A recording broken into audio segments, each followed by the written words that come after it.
বেদবনে মায়ের আবির্ভাব বলে নাম হয়েছে বেত্রচণ্ডিকা। বেত্রচণ্ডিকা পরবর্তীকালে অপভ্রংশ হয়ে মা বেতাই চণ্ডী রূপে চলতি এখানকার লোকেরা মা বেতাই চণ্ডী রূপে মা পূজিত হন।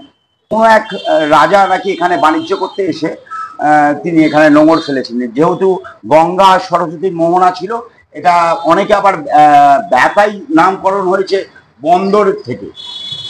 আর হাওড়া জেলার নাম নিশ্চয়ই জানেন, হাওড় অঞ্চল থেকে হাওড়া জেলার নাম উৎপত্তি। তো এখানে নোঙর করেছিলেন। তো সেখানে কলা বন ছিল অনেক, আর বেদবনে বেষ্টিত এই জঙ্গল ছিল একটা। সেখানে নোঙর করে পেয়াদাদের বলেছে কলা খাবো, কলা নিয়ে এসো। তো কাঁদি কাঁদি কলা, তখন একটি বাচ্চা মেয়ে কলা চাইছে পেয়াদাদের কাছ থেকে যে কলা দাও, আমি কলা খাবো। তখন তারা দেয়নি।